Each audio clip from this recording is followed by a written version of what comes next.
Hello, I'm here. Can you hear me? Yes, I can. Oh, hi, Alex. Hello. How are you? I'm You're born in fantastic. How are 1990. you? You're born in 1990.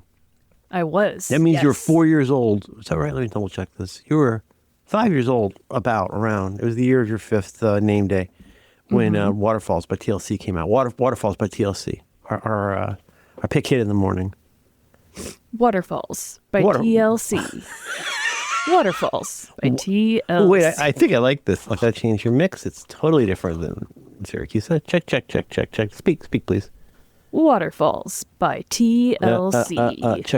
Check. Louder again, please. Waterfalls by TLC. Boy, you are super duper quiet. Hey, don't go. Now we're back, everybody. Hey, we're back. It's 5 minutes to the hour. Good morning, Vietnam. Don't go chasing. I love a podcast that I learned this morning, Brady's Bits. I learned this. We're going to do the show in a minute. I had a strange week. I like a show called No Such Thing as a Fish. I have been awake for 17 minutes. I am very impressed. That's wow. So what they do is the show started because there's a panel show of all things. It's funny because I've been listening to this show for, 5 years, at least since my kid was in like middle school. Because I remember we listened to it at Yosemite. Or as my nephew used to call it, what do you call it? He called it Mysemite. He called it when he was little. Thesean. Mm-hmm. Well. Wait, did we already make that joke? That's funny. That's a good joke. You know, the thing is, a good joke, it doesn't matter if somebody said it before, it's a good joke. I was listening to No Such Thing as a Fish. Doesn't matter. They have 3.5 minutes of things that aren't the show before the show starts.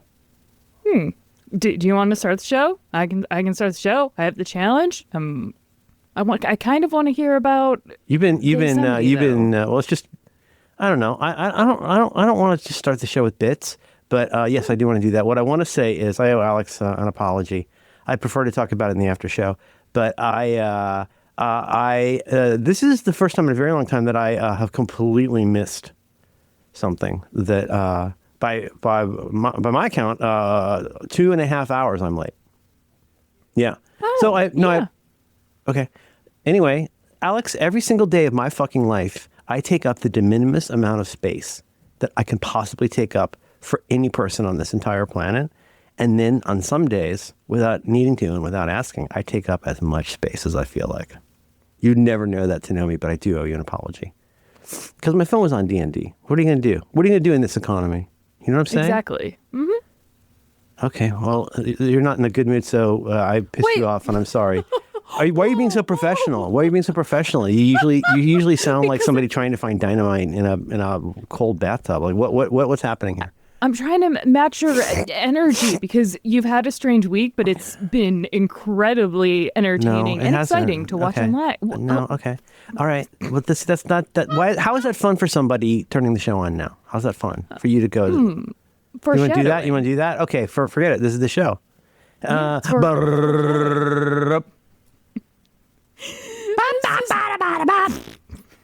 on. 3, 5.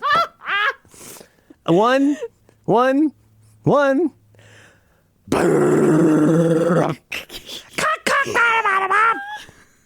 I watched the same episode of Ken Burns' jazz series 2.5 times this week. I made my kid watch it the third time. Which episode?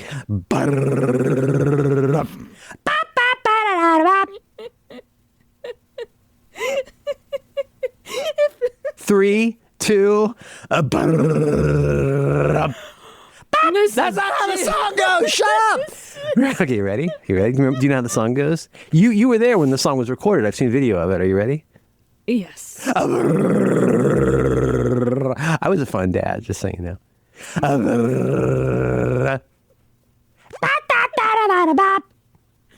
This is Due by Friday, a There's weekly my challenge day. podcast with Alex Cox and Merlin Man. I like this part. This week's challenge, figure out why a dumb thing is happening. I'm extremely professional. I need to figure out how to get you mad more because you really showed up. What a tremendous power to have, to be able to make one mouth sound that causes everybody who's listening and is familiar with, to think it's time for the show to start. What a ridiculous power to have, to be able to just drop that in anytime. I don't think you have the power to make me angry in the way that I don't care. No, the problem is I don't care. I take as much space as I need on a day when I do, and then every other day I've bent my will. I have bent my desires in life so that I don't even slightly inconvenience anyone, and I never even tell people when they're wrong. Anyone who actually knows me knows. If you've known me for 40 years, you're like, who the fuck is that guy? When did he get so acquiescent? Usually he would answer with the small, well, for the smallest slight. He would be very, very unkind. He was a regular one of them said Nostradamus because of the nose. Cyrano de Bergerac. And now here he is, and he never takes up any space. I didn't know what Merlin was doing until I heard about how he was 2.5 hours late for his podcast. Anyway. And they did their first like piece you're was motorboating someone with large breasts. See, I don't know. I was a little old for TLC, but I did enjoy. I like Scrubs. Do you want to guess what my favorite TLC song is? Because it's not their most popular song. I think Waterfalls is a very good song. Do you know what my favorite? I think I mentioned it on here. I have a favorite TLC song. Do you know the song "Unpretty"? I do not. I'm gonna write it down. Hey, let's do it. Let's do it. Reese. Hey everybody. I do apologize. I'll explain it later if you want. I'll talk about whatever the fuck you want. But I am sorry. It was unintentionally careless of me, and I don't know if I have neither a reason nor an explanation, but I'd be happy to tell you what happened. There's a concept in my house we call pure information. Oh, I would love to know what happened. You know what? You would benefit so much from pure information. I'm going to write it down. There's two concepts, two new thought technologies we need to talk about at some point. We need to talk about pure information, and we need to talk about dead drop. Dead drop is a concept I stumbled upon in the past few days that has suddenly become vital to me. That's the one thing I wasn't sure. I know. I totally. Okay. All right. Fuck it. I worry about the quality of our show going down because of me. Hold on. No, you hold on. Do you know how much space I take up usually? You don't hold it. I hold your dick. You hold my space. This space. I'm taking. Together in perfect harmony, side by side on my piano keyboard. I think pure information is a very important but simple concept that you introduced to me, and I used. If it was simpler, it was not. If it was simpler, everybody would use it. No, because there's some people who can't stand. You ever watch anybody say anything in front of Donald Trump in public? You can't say anything in front of our president without him bragging about something. I realized that this week, and I realized how much that turns me off. Yes. Like, what? Are you turned on? You are so quiet. I'm going to turn you way, way up. There we go. Okay. Okay. It's your show. What do you want to do? I was loud to other people this week. What? Oh my God. This I can. I have now turned. No. I just want you to. I'm going to take a photo. You don't have a USB pre 2, do you? No. My pre PC is now fully, except for 2 notches to your side. You know, I don't care. I'm you fine. have. I won't say all of your co-hosts have different mental illnesses, but just have different. I think probably all people have different mental illnesses, or complementary in some cases. A big old web. It's a shame that movie took that word. I've quietly, and I'm using that word advisedly because I only use it 3 times a year. It's been overused. I don't like when people say quietly. Alex, when does anybody, especially somebody who posts things in public, when does somebody say quietly? They say quietly when they want to act like they noticed something nobody else did. Oh, Apple has quietly removed a period from one of their press releases. You're like, oh, fucking great, man. What should I cancel first? Quietly removed. Quietly. There's a genre of music I like. This is TLC. 3.5 minutes. Wait, was that the entrance to the gladiators? No, that was the ending after the.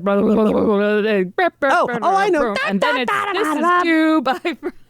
I in my head. I can't speak for the horn player that's playing that. It's episode 9.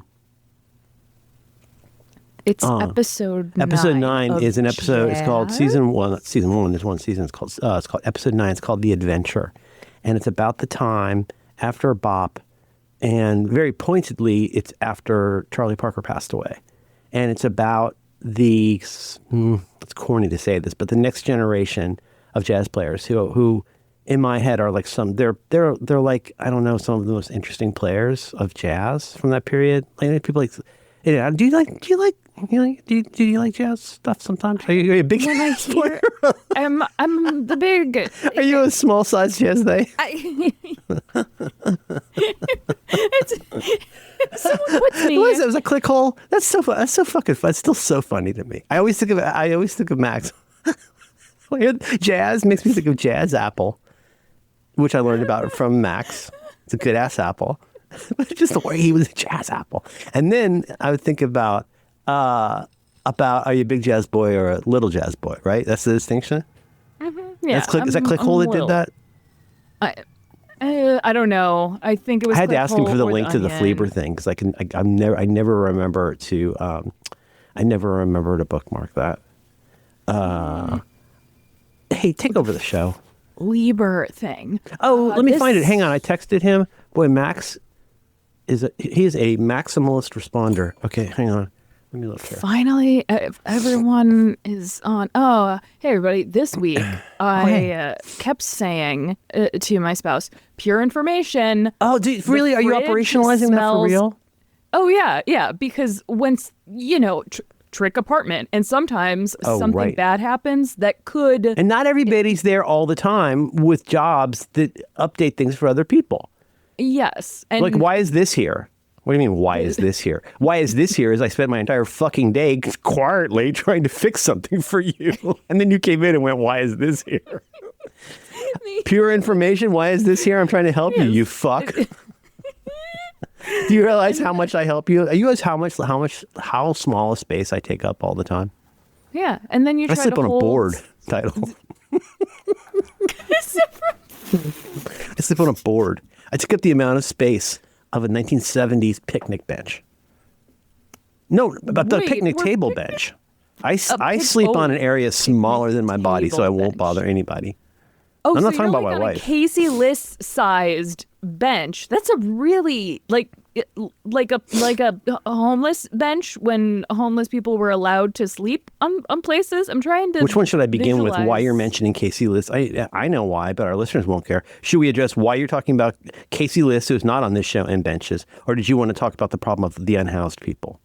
I was mentioning Casey List because at one point my mom got some money in probably 1977. She probably sold a house or something and bought us this really pretty, that kind of those big, heavy, giant, most picnic tables you see in life now, like the people have. I grew up picnic tables always looked gross unless they were those cheap fake ones that aren't wood. But if you had a nice wood picnic table in your yard, like this is the thing when I was a kid, and like being a lower middle class kid, having a picnic table was really nice. And we had a redwood one. It was really, really big and had a narrow ass little rail you sit your narrow ass on when you're picnicking. That's approximately the area I take up in life. I mean, it's so easy to walk by if you chose. Why would you fuck with me? It's just so easy to walk by. I'm just trying to sleep. I need. Yeah. I'm trying to figure out how numbers. How long have you been awake at this point? Okay. All right. Oh. Can we put a pin in pure information? Oh, let's come back to that, though. That's good. And I'd love to talk about Dead Drop. And in fact, you know what I'll do? I came in here knowing one thing, which is I feel bad that I'm late. But also I came in knowing the last week I've had reason to think about this concept, this Dead Drop concept. And I think it's interesting. I'm going to throw this open to you. I'm going to drink. I've made 2 separate iced coffees here. I'm going to listen to whatever you have to say. You did so much in those 15 minutes. What? How long does it take you to make 1.5 iced coffees? You know what? Fair enough. It's no. Sorry. I should put that differently. Talk about privilege. I have it cost almost $80, my coffee machine. and it's a Keurig that uses those cups. And as we finally, for the first time in years, there's been nothing like this since like finding one restaurant everybody likes at Disneyland. It's been the longest time, or ride. This is the longest time that we don't even talk about it. Everybody likes the Keurig. Everybody likes the French roast Starbucks coffee pods. Ooh, And so they make a coffee really fast. I have a... What do you do when you make a coffee? What kind of coffee do you make when you make a coffee? Because you don't like coffee. This is no. I don't. No. Yeah. But we do have one of those, like a little espresso pod. Like a mocha pod? Thingies, Oh, okay. And then I okay. just do that as a shot and get it over with. I have a glass of water afterwards to get it... So breakfast is more like being treated for COVID for you. And just get it over with. Ow. You're so far down my nose. Yeah. Can't you just tell me I'm sick? Ow. This hurt. Make me very uncomfortable. Hi. I love doing the show with you. I love doing going the show. to accept. I'm going to first interrupt. I don't want to disrespect you. I'm sorry. It's apology, but I just think it's important that the world know how just. I think I am the unless the tiredest man in America. We don't say that anymore, but unless. Oh no! I was quoting Abraham Lincoln in another Ken Burns thing. He didn't say tardiest. He said tiredest. Where's my fucking bell? Oh, the Jews moved my bell again. Darn it! Where'd it go? It's here somewhere. Well, the reason that's funny is because I don't actually harbor any acrimony toward Jews, nor do I actually think they moved my bell. Although I think they also moved my pants. That scans nicely. I think they also moved my pants. I understand these anti-Semitic references. I'm not anti-Semitic. I'm not pro-Semitic. Why does it have to be one or the other? Why can't it just say it again? Do your joke again. 3, 2. Is it pro-Semitic? That's what did I hear? Is that a word joke? So What's funny. the word joke? What's the word joke there? No, I'll do it. I'll do a jazz. I'll do a big boy jazz break. What was it? Pro-Semitic. Is that a pun? Does it mean anything, or is it pure information? Like a version word. Okay. Inversion of anti. So it's not even. That's not a joke. That's not even funny. No. The opposite of war isn't peace. It's creation. The opposite of war. The opposite of war. Oh my God. We just started doing trumpet sounds with our mouths. That was really good. Thanks. That's a new instrument I just invented that combines the best elements, by which I mean the most annoying elements of both the cornet, the little trumpet. Capture that title, because that's your new nickname now, is Little Trumpet. Little Trumpet. Little Trumpet, that's what Louis Armstrong played. And a trombone. So I just invented the soprano trombone. How cute would that be? Oh wait, would that be so like cute if you had a tiny, Wow, you really into like ragtime trumpet? No, man, I just like playing this very, very, very small trombone. We really create a theater of the mind here. Yeah. Like we've got some big tennis. We have a little trumpet, and we're changing your whole idea about how scale works. To your ears, you pussy. Follow up. I was wrong in one instance of ponies. About phonies? Ponies. Well, you know more than I do. I'm not correcting you. I said without even realizing it's something that I didn't know was dumb, which is I said pony. So I don't think they do this anymore on tests, but like pony : horse as baby : baby is adult person. I thought a pony was definitionally an ungrown horse. No, sounds like a Cormac McCarthy book. That's great. The ungrown horse, then the waist opposite. And a pony is a type of. It is not a breed of horse. Say little horse. Say it. Say little horse. It's. Oh, did you watch Did you watch that new Game of Thrones show? No, There's a non-standard size horse on there too. Call the Doctor. Oh, yeah. Isn't the Doctor on the show? 11. Call the Matt Doctor. Smith. There we go. Yeah, that's the one from 5 years ago. Yeah, there's a new one that came out this past week, and it's called The Night of the Seven Kingdoms. I think it's called. And it's about a book by George Orwell called The Hedge Knight is the name of his book. I promised I wasn't going to say anything, and now here I am. Hey, everybody. An Icelandic horse is the same size. You slammed a horse. For some reason, Iceland. I slammed a horse. Technically, it's a Greenlandic horse. It's a common error. Soon to be American. But if you slam a horse, they just said, okay, the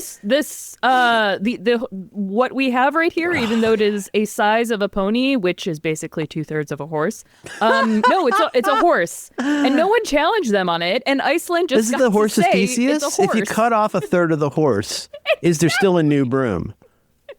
If you replace this bristle, it's definitely still the same broom. If you replace the entire hull, Andy Warhol, if you do that over time, you eventually have you have a Thesean Horse title. like Torsi the Torso Horse. Thesean Horse is my favorite kind of heroine. Thesean Horse. Okay. Hey, pause. Heroin. Okay, now pause. Okay, here's the thing. This is stupid. I'm sorry. Do you want to start actually over? No. You don't have time now. No, you're my Friday. No. Oh, thank you. I blew that one too. Oh shit. Oh yeah. You know what? This whole episode, I'm not going to say anything. You run it. Part of it is I can't hear you. You are at 5 p.m. on my dial. You are like almost as far over as it can be, and I still can't hear you. It's probably my fault, but I'm just sleeping here on a picnic bench trying to assuage my small Thesean horse. You know what I mean? I haven't changed. I almost can you hear me? Can you hear me now? Actually, that sounds a ton better, but whatever you did, thank you. Hey, you know what? Nobody's even allowed to start listening to this show unless they love it, and we'll never leave. Exactly. You're not allowed to even turn it on. I retroactively ban you. You're IP banned. Hi, is this your first time doing an IP banning?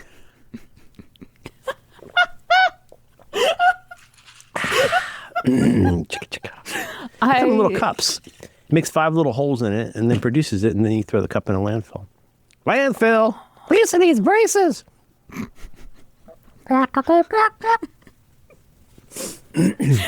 Oh, that was a Charlie Brown situation. Charlie Parker. He played sax. I think you're thinking of Dorothy. My kid didn't know until last night. My kid didn't know that there was a church for John Coltrane. I didn't know this until now. Yeah. I love Supreme. I love Supreme. I love... Would it help if I did that for the rest of the show? If I acted like I was Elvin Jones and I just kept going, I love Supreme. Like, no, but like more like this. I love Supreme. I love... Now imagine there's like 3 other very, very dignified black men doing it at the same time. But, is I Love Supreme a song or a dignified black man? I don't love... Burrito Supreme. Triple dip cream dream. Oh, I don't like that sound. Oh, triple dip. Oh, ew. Oh, Hey, how are you? I'm well. How are you? When I say good, I'm great. And when I say good morning, it isn't about the time of day. It's about how recently I woke up. Usually, not necessarily how I woke up, but it's just something I've always said to my family. We're saying groceries now. Remember when Trump thought he invented the word grocery? Groceries. It's called grocery. I'm still on the whole thing. How do you get a hole into a hole? No. When he you were using whole. Was that were you using that transphonomically? Is that what you call it now, or a word? What is? No, instead of homophobe or homophone. No, homophone is like one of those little pink phones gays use. No, like a word. You know what I mean? It's like a cognate, but for your ears. Homophone. Homophone. Oh. Well, when I was a kid, the word we used was homonym from the Latin. And now I think today they say homophone. Homo as in same, phone as in sound, I think. I don't speak Latin, unfortunately. Although I did use it on Dead Drop. Homophone. And when I was a kid, we used to say homonym. When I was in 5th grade, that's the word you would use for a word that, at least to people who aren't John Syracuse, sounds the same.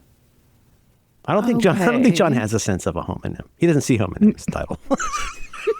I don't see homonyms. Of course you don't. You can't. You got to hear them. You gotta hear them. Yeah, I covered this.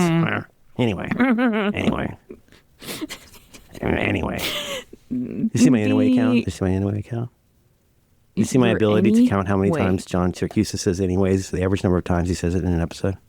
Oh, I have that power now. Oh boy. I can tell you every time on Rec Disc, I can tell you every time we've ever mentioned Kieran Healy. And whether it was about his rat water. He can't go back to Ireland now. Did you know that? Or Northern Ireland, where he's not even from. Oh, no. He's not allowed to go back.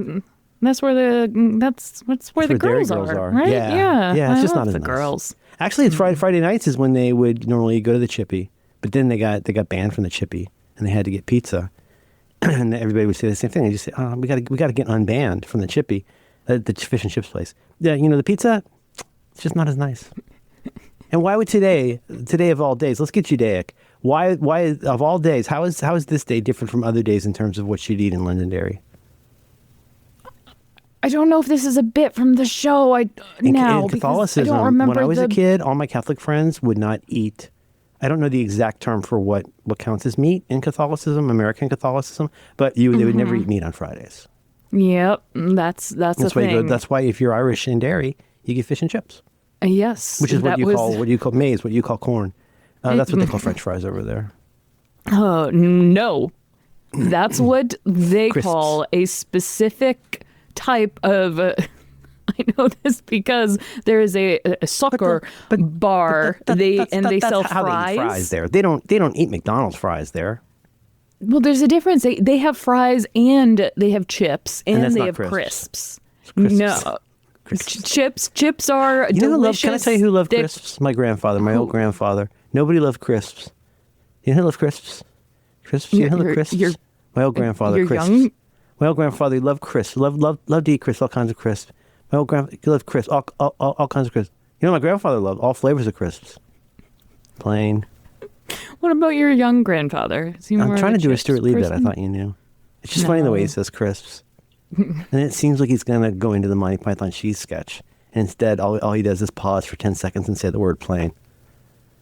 I think the way that he just repeats words, I could just have that man on a loop. Just oh my God. I posted a thing owing to some of my adventures. I had gotten to thinking about Harry Enfield and Paul Whitehouse. And I posted a thing. Have you ever seen that bit with two old guys sitting in a club talking about whether or not somebody in the newspaper is gay? Have you ever seen that? No. One guy goes, "You've heard about this Tony Blair?" I go, yeah, Tony Blair. Yeah, that's Tony Blair. And he holds up the paper. He goes, "Is he queer?" And the other guy goes, "He looks queer." He goes, "He's queer. He sounds queer, and he looks queer. You think he's queer?" Very queerly saying, "Whoa." Very Freudian slip everybody out of the pool. Sorry, I kind of linked that one. No, they very, very clearly saying Quare in a deep, very specific English accent. Is he a queer? He looks like a queer, sounds like a queer. Homophone. Oh! You cut out and then you cut back in. Hello. I'm not going to talk what the about rest the of this queers? episode. I'll send you a link. It's so early here. I'm going to draw a line under this, and then I can write Quare. QPR. Quotidian Public Radio. I think that we should bring back queer for lots of things. Both, queer like when you kiss the wrong person, but also when something's weird, as well as changing or reverting. To me, not bad. Like where you would go like, "Oh, that's funny," or let me start over. My car keys, hello, the keys from my Vauxhall, like they aren't where I'm pretty positive I left them. That's queer, right? Like, Pure information. Pure information. Is there a way that we can pure information? Can we bring that back without people thinking we're talking about the quiz? And when someone says, "Oh, that's extraordinary," it shouldn't mean that that's good necessarily. No, it means the opposite of that. It means it's actually, if you look at the word, read a book, it's extraordinary. Yes. Yeah. That was extraordinary. All I wanted to say was, as Stuart Lee, those guys, there is, and apparently only me in America, I think repetition can be so funny. We talked about this during Stuart Lee thing, right? The whole these days. You know, you get arrested and thrown in jail, and the way he keeps just changing it a little bit each time. Looks like a queer, sounds like a queer. The classic one, the one that a lot of people have linked to in the past with those two basic characters is like, over the weekend. How long have they been together? 40, 45 years? Yeah, let me think about it. Been together 40, 45 years. How long? 40, 45 years. It's just after 20 seconds of two actors in character just saying a phrase that everybody's kind of thing people have said, oh my gosh, what was that like? Was that, what was it like, 2001, 2002? Like the way you talk, they go, 40, 45 years. Are you queer? No. Look like a queer, sound like a queer. In 2001, we were calling each other gay all the time. I was trying to give an example of how language works. It's very difficult because we don't have, unless people learn how to read eventually, we won't have a way to have out-of-bound communication about language. We need a way to have out of band. Mm-hmm. You want to hear the real truth? Can I tell you the real truth? Mm-hmm. Mm-hmm. I don't know where to cover this. I was going to try and encourage us to say this in the after show. I've had a transformative week. Whatever. I don't fucking care. And I wasn't going to say anything at all about it, but it's actually, I know. I was prepared and I was going to drag it out. To think I can avoid it. And I would be excited to talk to you about it. But one thing led to another. I just want to say, at the end of the day, you're another day older. This is a factory, not a circus. What I'm trying to say is that's my current bio on the internet. This is a factory. Remember that line? Remember when the girls are fighting in the shop? And he yells it. He yells. This is he yells. This is he yells. At the end of the day, another day older. It looks like a queer. Sounds like a queer. Yeah, you're queer. What was my point? And what was I saying? Theseus? You're selfish for keeping something to yourself. Paul Nuttall. You keep selfish Paul Nuttall. You see it correctly? I'm having a neurological event. Yeah, selfish. Yeah. Do you want me to go right to it real quick? Yes. Or do you want me to just tell you the fact? Both. I can't tell you. There's so many things that Max has told me about. 3 come to mind. Something from this week. I think you should leave. Maybe tool pens. I'm not exactly sure. I think you should leave is probably the best example. Max, he can be very ego assertive. I don't know if you've ever. Did you ever? I've never encountered that. I'm so sorry. I should not have said that. I know you guys are friends, but so not in like a mean way. You hope, but he can sometimes be a little bit ego assertive. Sometimes in a way it's like a little. Imagine like you ever go to like a little kid's house and they want to show you their room. Like how little kids get so excited to show other people their room. Like my cousins came over. I'm going to show them my room. Like. Max, I think Max never got over wanting to show people his room. I mean, but no. Before you make an unnecessary sex joke, do you understand the concept? What? Where like a little kid is so excited about something. Like it could be like a model they built, but most times kids they've been cleaning their room. Maybe it's somebody they remember really liking that a family member they haven't seen in a couple years. Maybe it's a babysitter they haven't gotten for a while. Maybe I'm talking about myself this week. You've seen yesterday. I can't wait to show you guys my room. Both. No one wants to see my room, but I love my room so much. You won't believe my room. There are 2 people who are really excited to show me puzzles this week. One was a 3-year-old girl, and one's a person that... Do you know how hard it is to take a photo that large without it looking like AI these days? You show you the photos? I don't know. The puzzle sure. things? Oh, yes. The foods. Yeah, but at first I said, "Where's Waldo?" which is not accurate. Then I was like, "Oh no, it's more like Eyewitness." Were those the books? What were the photo books of like? I Spy. I Spy. That's it. I was like, actually, no. It's not Where's Waldo. It's actually more like I Spy. It's really hard. You need the right ass lens if you want that everything in a picture photo If you want everything in a photo that big to be tack sharp without looking like AI, it's very hard to do. Because when everything's in focus, it looks like AI now. Mm-hmm. I think that's part of it. Because there's no depth of field to any of it.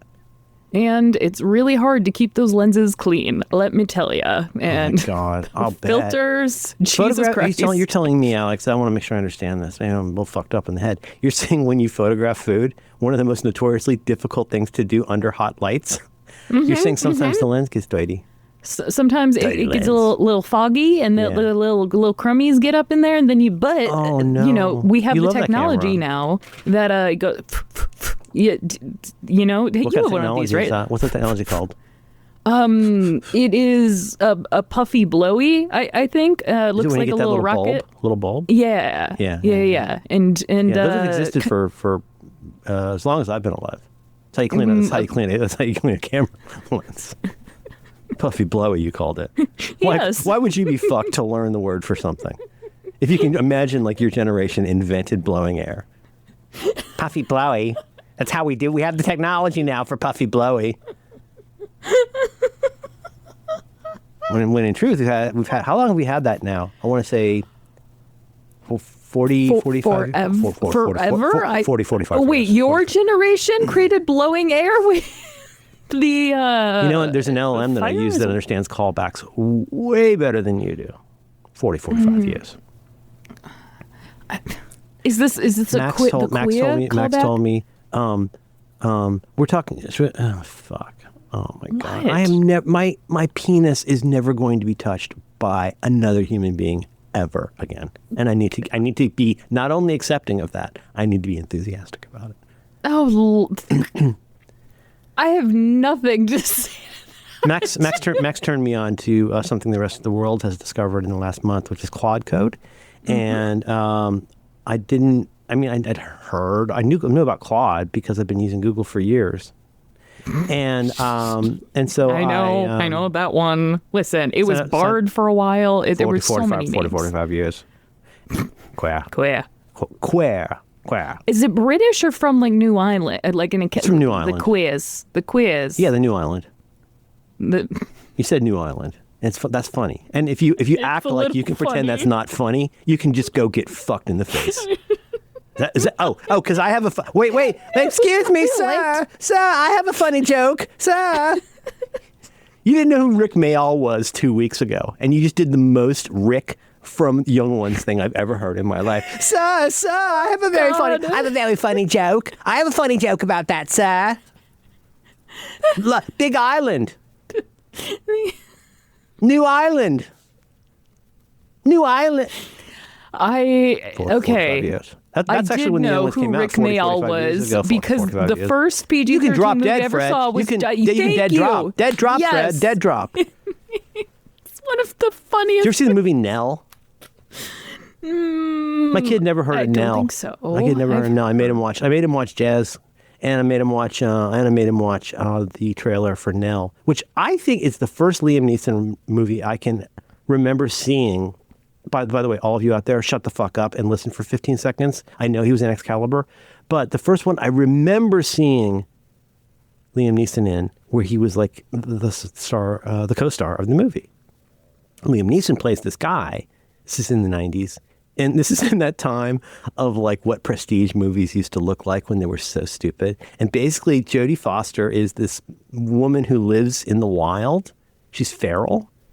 I think her parents died. I think her parents died when she was young, but in any case, and she's in, I think Billy asked me a really cromulent question, which is like, are they neurotypical? And I said, well, I don't think they got a lot of parties. But Nell has developed, because this all started because we were watching hockey, and for some reason I hadn't been sleeping much. And everything that Billy said to me, because Billy's a huge hockey fan now, and had been, every time Billy mentions, it had said anything, I felt like I was having a stroke. I've had a sleep problem this entire week for reasons that will become obvious. And I said, what is this? So, he goes, oh, it's the this is the it's the Penguins playing the, I don't remember the name of the team, but they're in Canada. The place they play is called Scotiabank Saddledome. Scotiabank Saddle Dome. Have you ever heard of the Scotiabank Saddle Dome? Have you ever heard of it? Yeah, yes, the Scotiabank 45 years. Have you ever heard of the Scotiabank? Queer. There's a queer. But he said it, and I said, what the fuck? Wait, hang on. And I made him look at me, and I said, look over here, pure information. What the fuck did you just say to me? And he said, Scotiabank Saddle Dome. And first of all, he's had a cold for a week. And so I thought he was saying 4 different things. And I made him say it over and over. He can't stop laughing. He goes, Scotiabank Saddle Dome. I said, I'm not making fun of your speech, Billy, unless you're having a neurological event right now. There's no way there's anything in this world called Scotiabank Saddle Dome. Scotiabank Saddle Dome. And I spent 4 minutes. I spent 4 minutes trying to say it, and then I needed to lay down. Scotiabank Saddle Dome, 45 years. You know we're going to watch both of those, right? Later. Oh, I think I have found the queer, but 2 guys not in chairs, big ears.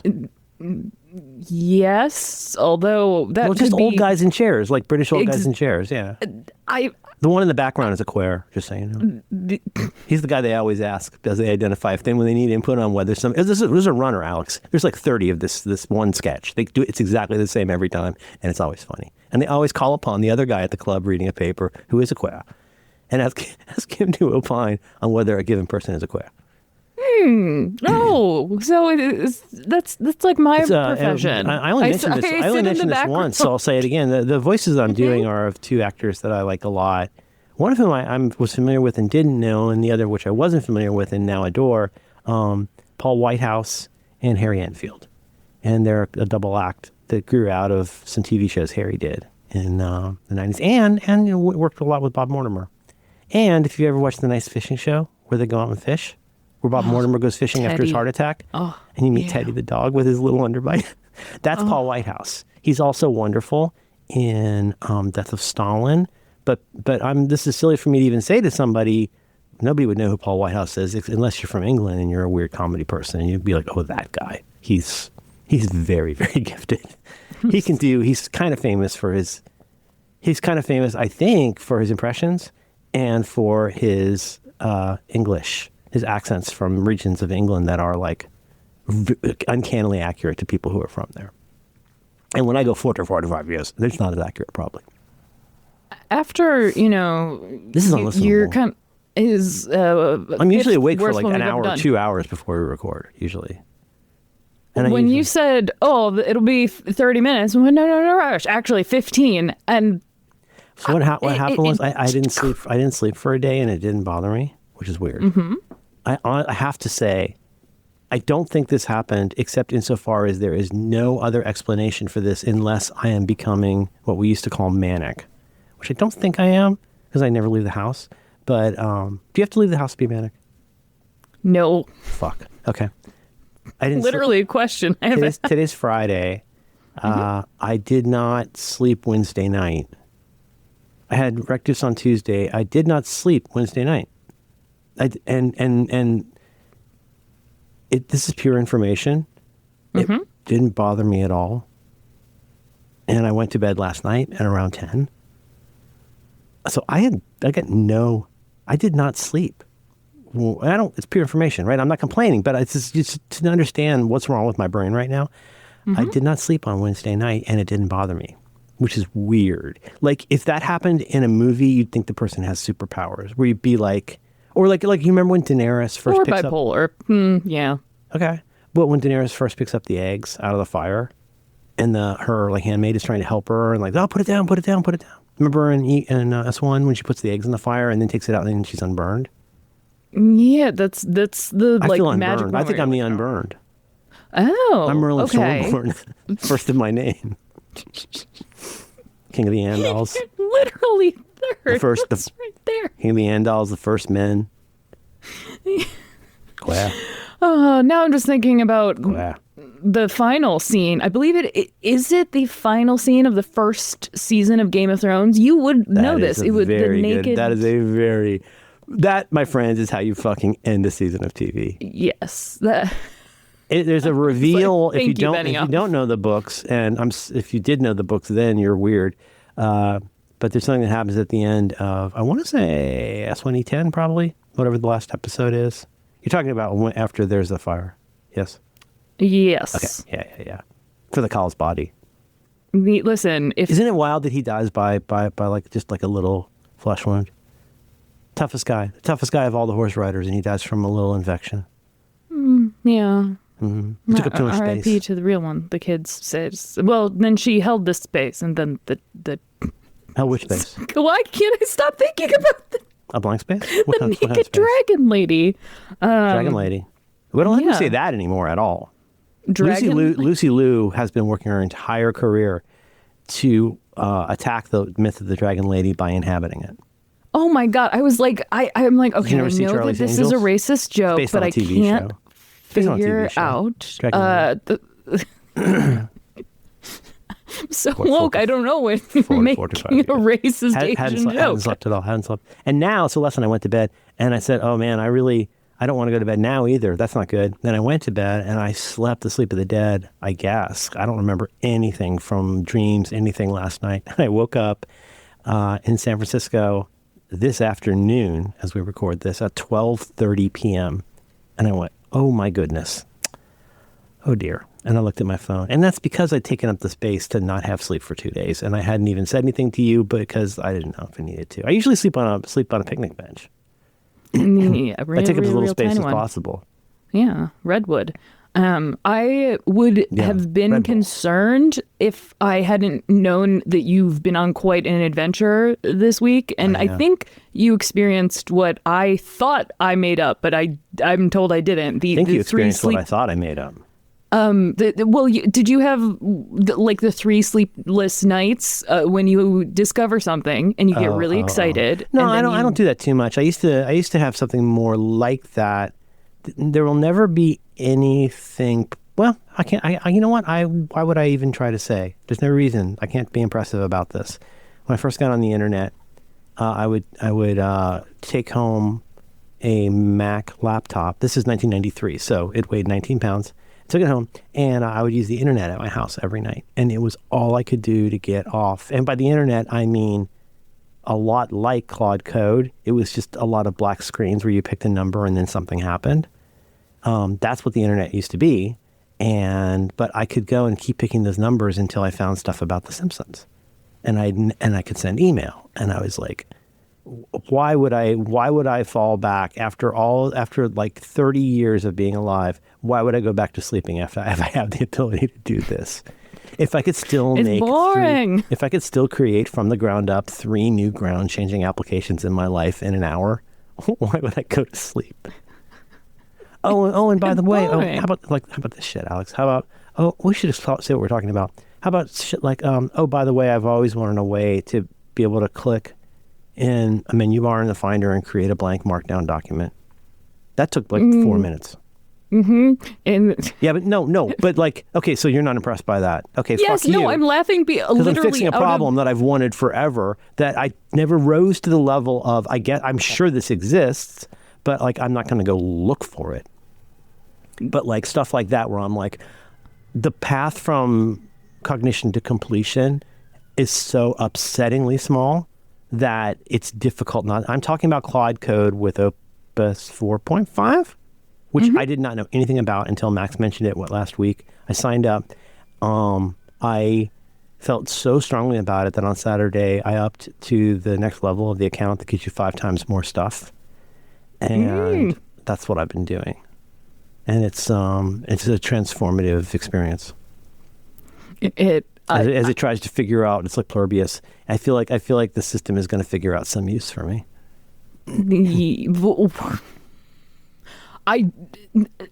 Moving on. Do you want to talk about what you've been doing? I'm not going to talk for this whole episode. I know you. You haven't. You need to take back space. What happened with Claude Code was over like Christmas. They doubled the amount of tokens, which is why it's like the new pretty girl. So upsetting to watch them fly by. You're watching it go like, right? I'm sorry, that's not the Do by Friday theme. You watch it go by really fast like a pinball machine catching up after you drain. It just goes, and then you're like, oh no, I'm up to 6.7K on this. Oh dear. But I bought Syracuse, who is such a fucking cuck. He's such a queer. Why does he not just buy the $100 account like a person for 1 month? Well, okay. Oh, I'm sorry. You don't think John Syracuse has $100 to spare? Okay, fair. Yeah, because definitionally, every time I mention anything, it's about either you or someone you can imagine, rather than the person I am literally talking about.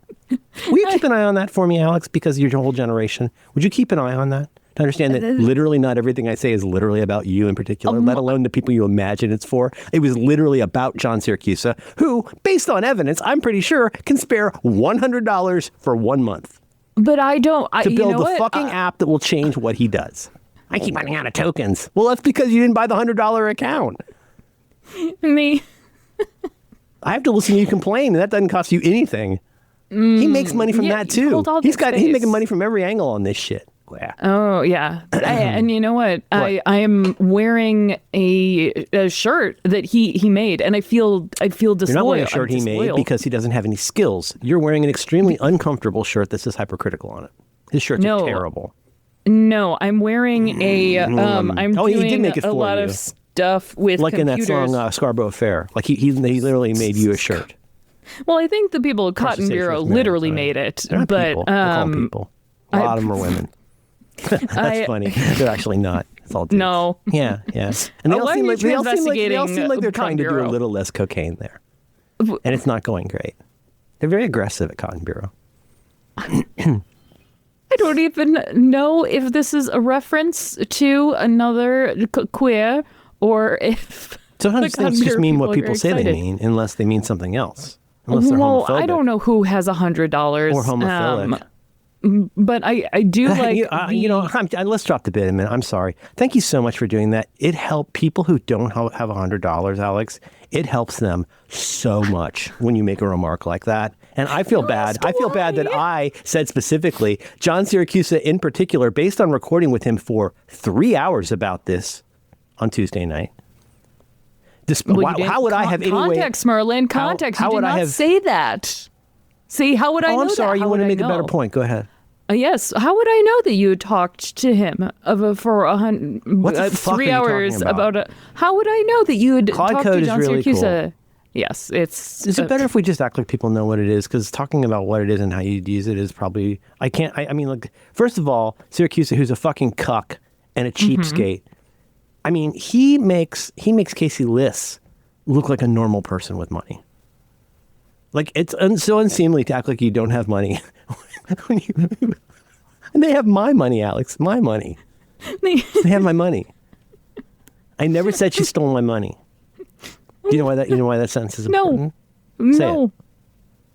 I never said she stole my money. Emphasize the first word. I. Say the rest. I never said she stole my money. Say it like a person. Say it. I never said she stole Alex, my money. Say the third word. Stress the third word. I never said she stole my money. Emphasize only the word money. I never said she stole my money. You're getting there, but why am I doing this? I never said she stole my money. I never said she stole my money. I never said she stole my money.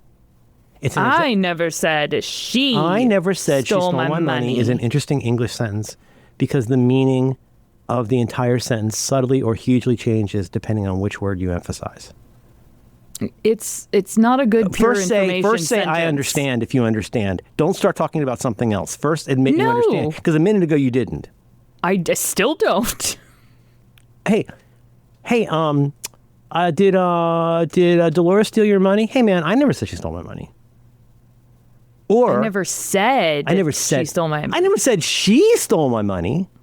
No. I never listen. Whoa, back up. I never said she stole my money. Do you follow? The entire meaning of the sentence changes. Listeners, write in if you understand this and send it to Alex because then they'll forget that they said this and they'll wonder why they're getting mail. Never said. Dead drop.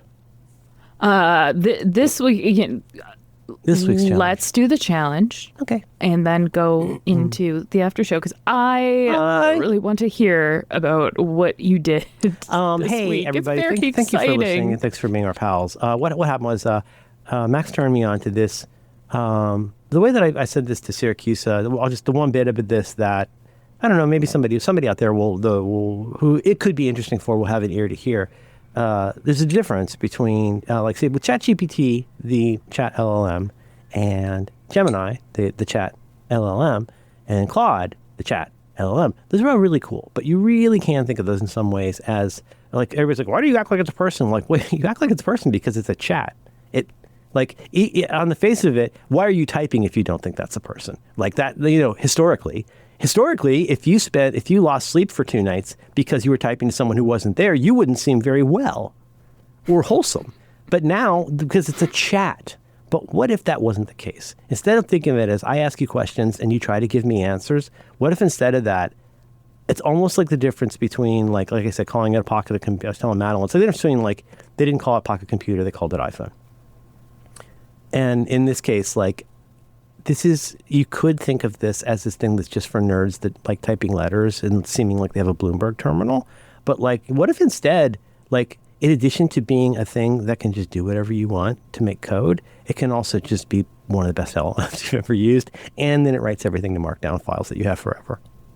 Mm-hmm. I'm vulnerable enough for that to make me go, I could think of ways that'd be handy. I could think of how it would be neat to, just while I'm waiting for my Brussels sprouts to cook, it would be neat if I could go in and have a way to have every Blue Sky and Mastodon thing I've ever done on my computer locally, and then also have it available in a corpus of data that I could pull upon to make other text files that create instructions to make new applications.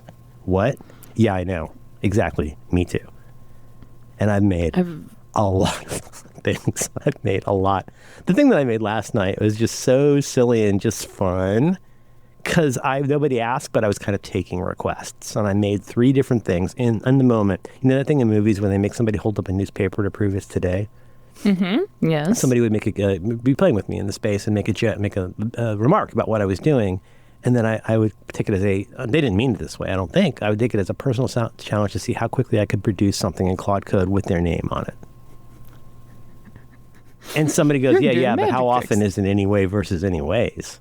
Which I decided was a funny remark about how I sometimes use anyways for humorous effect. And I think it took me almost 2 minutes to create 3 different infographics to illustrate the distribution of anyway and anyways over 5.8 million words. Wait, I didn't see this. Hold on. No, you don't need to. I'll tell you all about it. But I want to. Intoxicating. The results have been incredible. I may need to get a new belt. Incredible. The result. Actually, the camera's over here. The results have been incredible. Is this a Stuart Lee bit? Is this a queer bit? Is this a... Do you want to know? Yes. Dead drop. It's Brian Butterfield. As in the diet? Well, let me do it slowly. Do you have a pencil nearby? There's a thing we've talked about on this show once a month for, I don't know, 5 years, 10 years, which is the Brian Butterfield diet. Mm-hmm. And yes. it begins with him talking about a diet. He's seated in a chair. He's a fat man. You see him start talking. He says, the results have been incredible. And he looks somewhere, and you hear a voice. A lot of people probably don't notice this because they don't pay attention to things. The woman says, actually, the camera's over here. And then Brian Butterfield turns and looks at the camera, being you, the viewer, and he goes, the results have been incredible. And that's just always been funny to me. Saturday is treat day. That's the Horse and crispy owl, fluffy ruffs, after dinner mints, bonbons, large max. I'm going to have Claude now look in my photos because I took a screenshot. It's a whole different thing than just a chat thing. And the thing I'm reluctant. It's just, who fucking cares? Nobody listens to anything anymore. Because I did talk to Syracuse about this a long time on Tuesday before he recorded with ATP, talking about the same thing. But we did talk a lot about it. But, like, one of the most amazing things is, you know how frustrating it can be sometimes with an LLM to, like, it's basic It's Monty Python type stuff. It's sort of like, oh my gosh, it is really difficult to talk to a thing sometimes. And, I mentioned that experience I had recently with Gemini, where I couldn't get it to understand that, no, I just uploaded this screenshot. That's what I'm talking about. And it goes, that's a picture of your Plex settings. And I'm like, no, it's not. It's an autistic Barbie. And it goes, I'm sorry for the misunderstanding. Your Plex settings have dynamic transcoding. And I go, tell me word for word, because I feel insane right now. It's hard to communicate with things. And it would be impossible or difficult for me a week ago to understand how many Python applications could be built that I absolutely don't understand. And then when anything changed or went wrong or just changed, everything updated itself automatically. I can just say things like, change the name of this entire project. Everywhere that I use this word, now I use that word. I had it making spelling checks for me last night as I was deploying last night. Just saying stuff. I could say things like, in the anyway box, remove that period. Or find 3 more places to put a link to your captain's log. I know this all sounds like pops and buzzes, but that's how it works. Is it so very well, in my experience in this last week, understands what this is and what I'm talking about. And we might get to it later on, but dead drop is a concept I'm thinking about. The idea is to start finding a way to address the problem that we've had since day one with this stuff, which is, how will you remember me? How will I know that you remember me? And it's not that I'm sweaty, but then how will I be able to know and test that you remember me and what we do well enough that I don't have to test you anymore? How will I know when you figured out a way to develop compositional memory supports that let me do what I need to do without having to remind you to remember and know what you know? And that used to be stuff like this. But do you remember, can we just set level set there with isn't that, you find that frustrating sometimes, right? We were like, dude, we were just talking about the whole reason, as recently as September, you'll remember me saying as recently as September. Oh my God, Alex, please What stop. is happening? Oh, what is happening? Something's, I don't have do not disturb on because it didn't. Oh, okay, there we go. What you are. You're a dingleberry. Yeah. I'm thinking about, no, that's okay. But people who listen to me? Rectifs will like it. It's Dougie. He heard you. I mean, maybe. He texted me here. 33. What's 331? Your mom. Spam. No, it says spam. Why is it not? Do not disturb. It's a queer. Should we not release this? Sorry, should we release this? Should we? Yes, we should release this. I want. Hey, do you need a break to do your thing? Did you figure out? Hey, do you need a break to do your thing? No. Okay. Oh, it sounded like you were feeling like you had stressed and distracted. Do you want to take a 5 to do your thing? Oh, no. I just have a Can you turn your fucking phone off, please? Well, yeah. Dingleberry? Normally it is, but because we don't have, because we started. Are you saying to me that sometimes it feels like you turn on Do Not Disturb, but then it turns itself off? Yes. And what did I call you when you said that? A dingleberry. Okay. And I just want to make sure I said all those words in exactly that way, in that order, because it was on the most popular show that I do Friday. Mm-hmm. And it's called You're a Dingleberry was the name of the episode. I know, and do you remember the name of the person? We'll do some spot checking. Do you know who my co-host on that podcast is? Mr. Syracusa, who I now know has $100. He lives on Little Island. He lives on Little Island, Little St. John's Island, on his Bono Express. Can you imagine that if you're just a little girl trying to get some sun? And you see this lanky bastard, this long-armed bastard in his rugby shirt walking towards you. Oh no, is he going to make a sex on me? No, oh boy. No, I'm just here to complain. I like to complain in the sun. But girls, they want to have fun. And I said, you want another trumpet real quick? Money.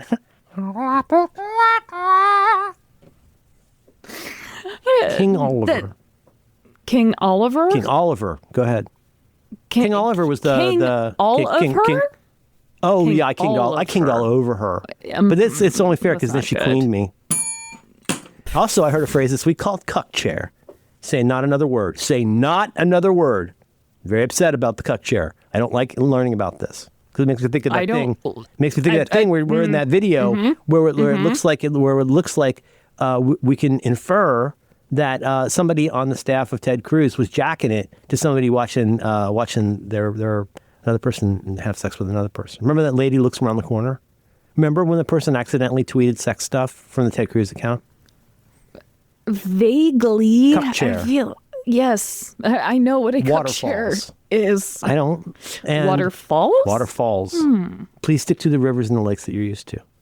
What had happened was Lisa Left Eye Lopez set fire to a bathtub that had all of the teddy bears that her partner had given her. I heard this after 3.5 minutes of ads. But also, not Clive Davis. Who's that shitty guy, the boy band guy? Whoever Jive Records or whoever that terrible boy band guy was. They had produced, I don't know, sold, I forget how many albums, but they'd cleared $3 million or something crazy for the record company. And I think they'd each been paid $75,000. Ooh. Yeah. Was this in 90s? I'm a creep. Yeah, no, it's not the 90s. I forget when TLC is from, but yes, it's in the 90s because that's when TLC was popular, Alex. I didn't know if that woman was from TLC. Are you doing the free account or are you doing the 20 account? What are you doing on that one? Have you spent much time with it? Oh, yes. Since around Christmas, and have tried to test it out because... And what do I say? And don't be cute. Say my actual words that are really smart and actually will still make sense after you say them truthfully. What do I always say? I want to get good at one thing. I'm not going to run around.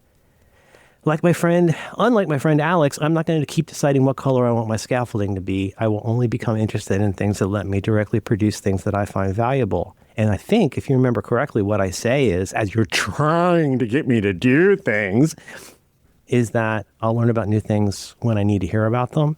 And when it becomes clear that it's worth giving it a throw. I decided it was worth giving it a throw, and it was. So thank you. I'm sorry I wasn't able to follow every bird like you do. Sorry, I couldn't track down your interest in new kinds of scaffolding, scale up systems. I was too busy remaking my entire world. Very and deploying it in text files. Also, I don't know how to do anything, and this does. I'm wondering if you dig as often as I do, because certainly not. One of my favorite I don't even need to know what that means. things, I can promise you I don't. When I don't know how to do anything. What I do is say, remember, this is something I want to do later. Because when you say dig, what you really mean is start somewhere. I think not really. You get a little lost in what you're doing for one way or another, and then sort of come to not realizing that you spent more time with something because you went down a rabbit hole, as they say, right?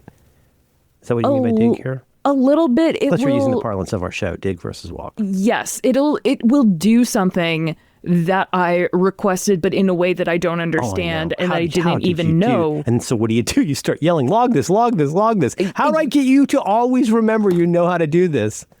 Is there anything, dear God, Grandma, is there anything that I can do to get you to remember that you know that you remember, that you know that you remember? And then, Grandma always says, oh, I'll remember. And you go, no, Grandma, you never remember because you can't remember. So here's the thing. I know I only have you for a minute. How do we start building compensatory muscles from memory that you definitionally don't have? How do we start leaving breadcrumb trails that will allow you to always remember that you know, or to remember that you can remember? Memento mori, right? Remember you're going to die. And then I came up with that other one that's Latin. But the idea is you cannot remember to remember if you're incapable of remembering, let alone remembering to remember. And so how do you build an infrastructure for a system that doesn't rely on you thinking you have a good memory? And two things came very much, I'll stop here, but two things came very immediately from movies I enjoy, came to mind in thinking about how you might want to do that. There's, for example, oh my God, who was it? Was it Kieran, Greg? Somebody, one of my internet people made a great joke the other day. You know the first line from 100 Years of Solitude? Nope. Years later, as he faced the firing squad, Colonel Aureliano Buendia would remember that distant afternoon that his grandfather took him to discover ice. And somebody, it's my favorite opening line from a movie, but somebody had done the exact same thing, but it just changed the capitalization of ice. And I was like, you motherfucker, that has been in plain sight this whole time. The whole time. Hey, Alex. Years later, as he faced the firing squad, Colonel Aureliano Buendia would remember that distant afternoon that his grandfather took him. Alex, let me just real quick check in between pals. Do you think I just read that off a card? Could it be that I have memorized that line since I was still in college? It's been one of my favorite opening lines from a book ever. I know I'm famous for that being one of my favorite opening lines. That and Kurt Vonnegut and the Absalom and others. Mm-hmm. Yes. Fucking somebody else got to that joke before I did. Because of the immigration and customs artillery. What does the E stand for in ICE? Information and cuckolding. Enforcement. Enforcement chair is what they call it. It's not funny. Yeah, that seems Japanese. They get a whole nice chair for it. Oh, you get like an Eames chair. Okay, if I could sit in an Eames chair and then have to do... If it was a real Eames chair, oh my God. Scotiabank Saddle Dome. 45 years. Anyway, I figured out the reason my What did you do for the challenge? I did a bunch of things because I saw that you were playing with Claude Code, and I finally was like, okay, I'm going to actually install it so that if Merlin wants to talk about it. And then on top of it all, then I get an email that now that Claude Co-work is available as a Mac app.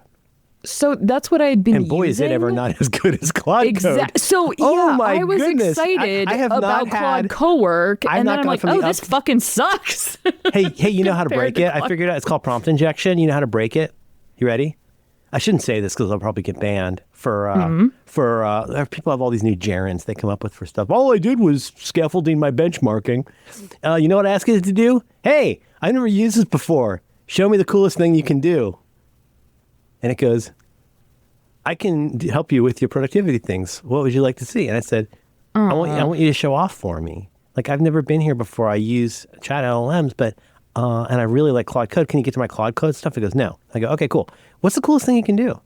Guys, if you run a company that makes these things, this is just free. You can just have this. If somebody ever asks your thing, what's the coolest thing you can do? Be ready to have at least something. Be ready to have something. Rather than go, I'm going to go start building a chart for you. And then 15 minutes later, the anus is still pulsing because it's still thinking about it. You know, the Claude anus, the pulse is let you know its progress. Yeah, I wanted to make a pie chart of the files on my desktop, and I'm like, Alex, no. I said, let's make fun of this one, and then we'll talk about the after show. We'll talk about the good one. It's so fucking funny. It's like, give me, I can work with things in your blah, blah, blah. I said, oh, cool. I said, I've done a lot of stuff in Claude Code. Can you, because, I say, you know me. I'm sorry, that's silly. What you should know, what one ought to know or can know about me is that the memory is the most important part. Like what you can do at the most de minimis level. I mean, I think the thing anybody kind of ultimately wants from a machine is to avoid completely undesirable results.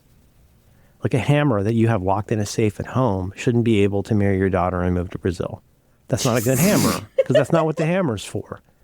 Consequently, if you have a tool in your life that you've asked, if your refrigerator doesn't stay cold and can't stay on, if it can't stay on, it can't stay cold. If it can't stay cold, it's not a good refrigerator. If you have to think about whether your refrigerator is working, at least at this point in society, like that's not a good refrigerator. One of the things we don't need to say about a refrigerator, I guess probably it needs to still be in the spec somewhere, but is that it shouldn't just turn off a long time for no reason.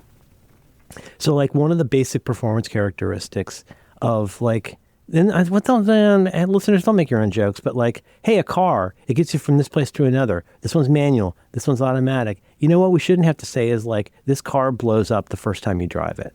That's silly. Okay. Well, then why is it that there are so many tools out there for knowledge workers of various kinds where the most valuable, there's whatever it is that they do. And you go, gosh, I hope you can keep doing that.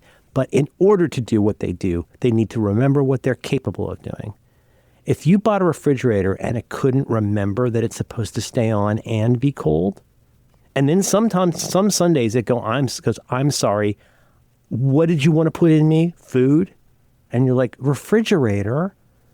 We need to really eventually get past this point where I need to remind you that you are an electrical appliance that needs to stay on contiguously for really up to 20, 30 years sometimes.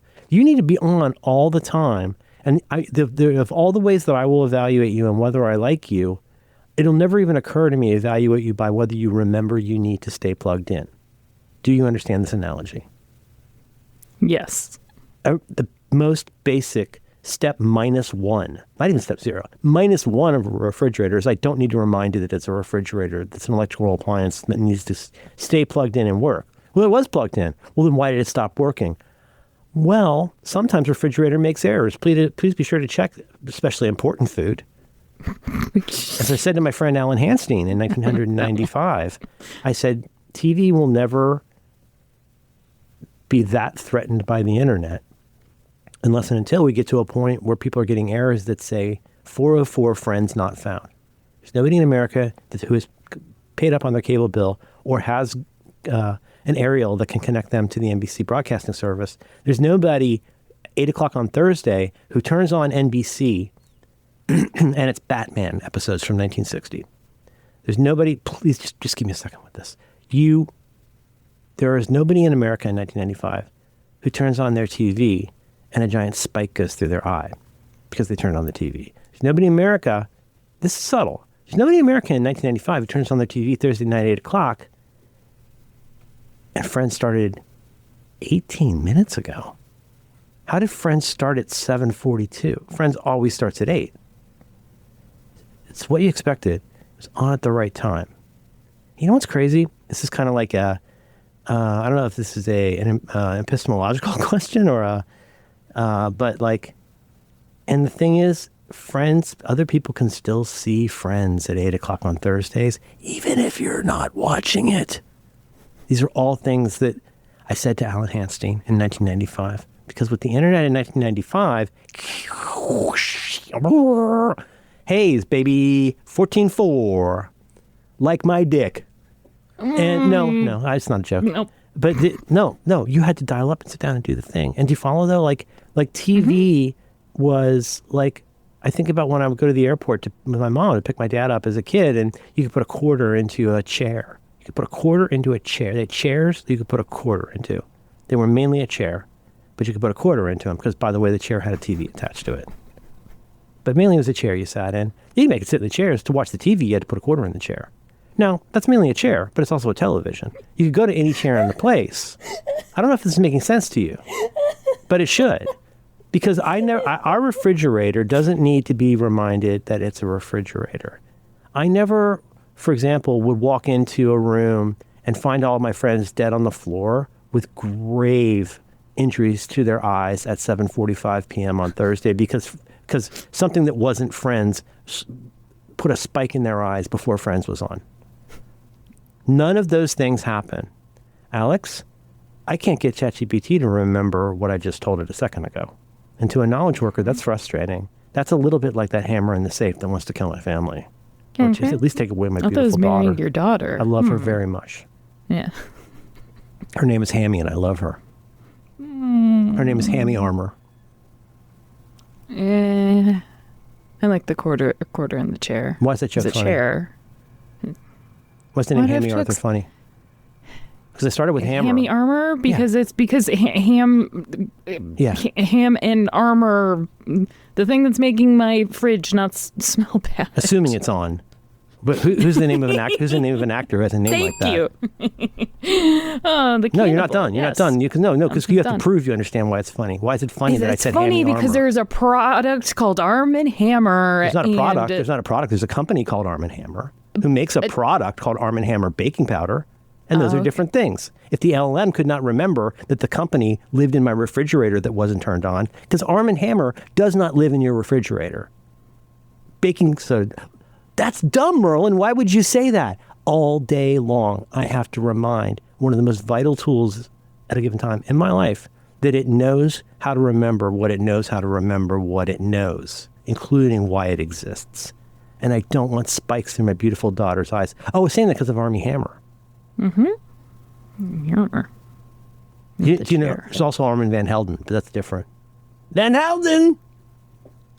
And I really have no idea what that one is. No, like you can't. You will probably think a lot of this is very silly, but because there's no way to keep saying the same thing over and over for 2 years and have it continue to be as effective, unless you're Bernie Sanders, in which case you could do it for 50 because he fucking rules.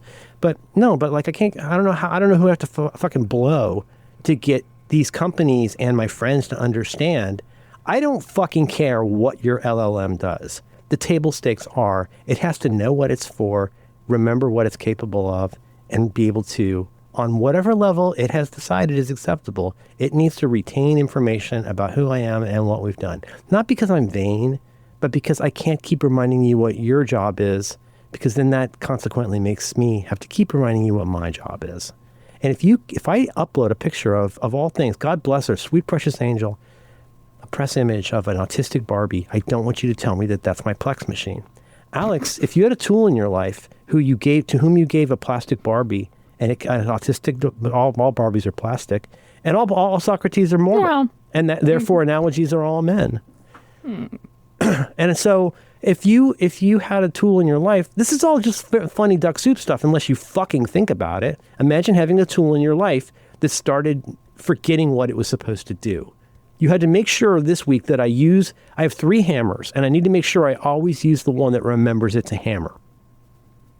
Well, okay, that's stupid, Merlin. Why the fuck would you say that?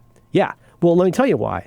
Because Gemini used to work, even Gemini, and Gemini was working great for me a couple weeks ago, and then it thought that an autistic Barbie was my Plex installation. Well, that's silly. Why would you put it that way? Because that's how it put it to me. And I had to keep saying gently, buddy, brother, I love you. Here's this.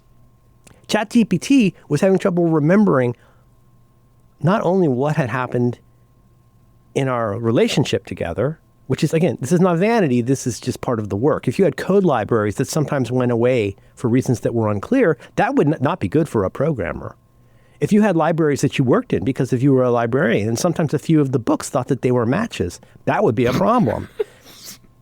If you owned a public restroom that thought that it was a candidate for UK government, that would be a problem. It's called cottaging, and that's how they got the guy from Steptoe and Son, Wilfred Bramble, the guy from A Hard Day's Night. Remember Paul, grandfather, very clean. That's how they got a lot of people. That's how they got Oscar Wilde. He was having sex with Rosie. He was having interfemoral sex with the back of his knees. La la la. No. Oh. If you have tools in your life that can't remember that you're tools, you have a problem. And that sounds silly when you're talking about hammers, but I think that analogy works. We talk about things, at least I talk about things, and some of my friends talk about things. A phrase we've been using for 20 years now is the idea of the no-look app. A no-look app being something where I can go and do something and I don't need to check that it worked. You know what you are? What? Say what you are. Did you not hear your phone go off just now? A dingleberry? You're a dingleberry. Do I have to say it? Yeah, you do. Now, is that a term people use? Yes, Oh, I didn't know that. Fuck. I didn't know that. Yeah. I thought he made it up on the spot. No, that's what... Fuck. That was so funny. I thought he just made that up on the spot. Wait, so you thought the reason I was reacting to that was just because I was mad about... yes. I was wiping one of those off my cat's ass the other day. They're very unpleasant. I didn't mean that. That has nothing to do with Do Not Disturb. That's your own problem. I would have to speculate that there's one thing that's kind of interesting about tools. And by tools here, you can even just talk about like the 5 simple machines or whatever. But the idea of like something like a mallet or a hammer. Let's keep coming back to that because, I feel like we all need to spend more time where we occasionally stop hammer time. And so that's why I'm mentioning it here. That came out the year you were born. There's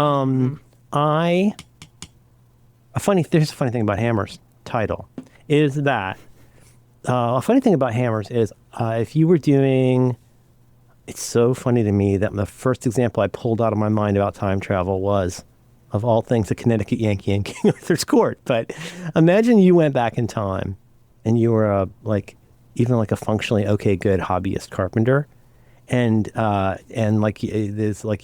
gone to visit this new museum thing called Hammers Through the Ages.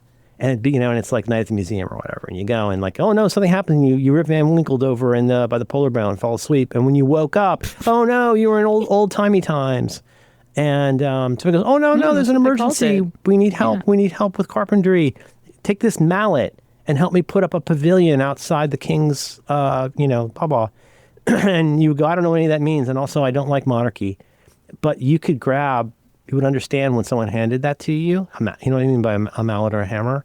It's a thing with it looks like, right?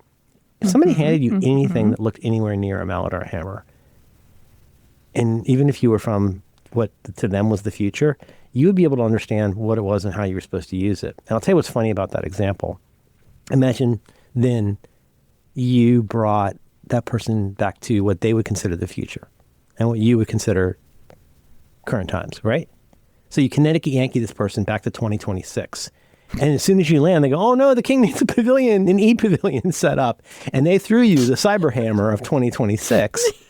Isn't it kind of funny that a hammer is a tool that is so durable that not only could somebody from the quote unquote future probably figure out what it was and know how to use a past version of that, somebody from the past could even be able to figure out how to use a future version. There aren't that many tools that are that durable and unchanged that you don't need to put your hammer in a vault because you don't even have a daughter. But your tools stay the tools that you want. It drives me crazy that these tools that I love so much, and this becomes important probably for the after show, but like in going through a bug that I had yesterday and trying to help them track it down, I said, I just want to be really clear here. Like I'm stress testing you by being how I am. I was like, you should put me on whatever the team is that tries to break your shit with telling jokes because I would be really good at it. It would be fun. But I was just saying that I really like Claude Code a lot, and it's transformed my life in a lot of ways in a few days. And I said, I need you to make this work for me to be happy. But like I said, the hard part is, I said, I know I'm not saying anything you don't know, but the challenge for Claude Code, like any emergent technology that's really good, is that old phrase, might have been Arthur C. Clarke, sufficiently advanced technology is indistinguishable from magic, is one way I've heard it said, which I think it's a great and true thing, especially at first. Of course, sufficiently unsophisticated villagers also think everything's a witch, but because if you go back in the past, they got hammers. And they're going to use it to kill you because you keep talking to a witch about how you want to build a web page. They didn't even know that they were being cucked in that chair. It was just there. It's called a ducking stool. That's what they would use. It's called a ducking stool. It's a chair on a stick, and then you make the witch go up and down. See, I don't know why that's like funny, other than it sounds That's what it's called. It's called a ducking stool. That's what she would use. It's a form of colonial era, like 16th century, 17th century punishment. You put somebody in a chair on a stick and then make it go up and down. It's called a ducking stool. Is there soup involved? The people who do money stuff in England, they're called the exchequer. I always like that word. The exchequer. It's a hammer is in some ways an unambiguous tool. And one of the ways that you can tell it's ambiguous is because it's used in analogies. Because I'd really like to hammer this. Well, no, think about it. Well, no, Alex, it's not a joke. I really want to hammer this home with you is something that you might say to somebody. Another thing you might say is that if your only tool is a hammer, every problem looks like a nail. A hammer is a noun that means that little thing. Hammer is a verb that means to cause a hammer-like thing to happen to something. You're just hammering away at this all the time, meaning the kind of relentless hitting as though a hammer that went on and on and on. That's a pretty durable fucking tool. If millions of years after Gronk first figured out how to attach a stick to a rock and use it to put his daughter in a vault, whatever. It's durable. These tools the challenge is that in the case of Claude Code, it's so good, Alex. Well, first of all, anybody who's like, I'm never even tempted to talk to it. All I do is send binary code to my thing. And you're like, well, then maybe you don't even need to do this. Maybe you should quit acting like such a big shot and get a job if you're so good at programming. I like the fact that I don't know anything about this, and that's the point. But I said to the dingus, the challenge is that it's so lifelike everybody calm down. Not lifelike in all the ways you want to guess that I mean that. I mean, it's so lifelike in the way that it's able to apparently listen, interpolate, and act upon things that you say. one of the reasons I love Claude Code is it is so much more aggressive at actually getting things accomplished, to where I have to say, and listen, this is just speculative. Don't post this until I say post it. This is a speculative, right? Like, because one thing I said to the dingus is I love how, like, all I say is something like, who will rid me of this meddlesome priest? And that priest is fucking dead. Like, this thing will just go do it. It can infer what it is that I want done, and it will do it. The challenge there is that because it's better than human. I mean, it's like the Tyrell Corporation. Like, you are more human than human, in the sense that, like, I have so much trouble getting myself across to people sometimes. There's a word we don't use anymore for a way that a lot of the world seems to me, to where I'm trying to find out what the opposite of that word is, because I think I have the opposite of that. I understand a lot about what people say. I'm not smart, but I can grok it. And in fact, I already have 4 different ways I could respond to that, depending on, like, it's almost like, pick what tone you want your robot friend to be. I could do any of that, where other people are still struggling, going like, I don't understand. All magic is a lie. Jokes are lies. I'm confused. Explain everything to me. Nothing is funny. I'm sad. You can be diagnosed with a condition and still be an asshole. Can we be super clear about that? You are not absolved of acting like an idiot and a dick just because you got a piece of paper. The durability of the hammer is to be desired. And no matter the most modest thing, back to that old analogy of I don't ask for advice from a Coke machine. Well, yeah, it's true. That's true. Because, like, there's all kinds of reasons, and that is an analogy, although it is technically true. I hope I don't need to say that, but I mean, I don't cancel things to talk to machines that sell Coke. I will avoid sleep for 3 days to be able to create an entire framework for doing my job. But no matter how I'm sorry, I'm so tired. The part that is easy to miss is that no matter how modest the thing is that your LLM is capable of doing, in my opinion, no matter however modest it is what you do, you could even, let's make you've got, your LLM is called unit test.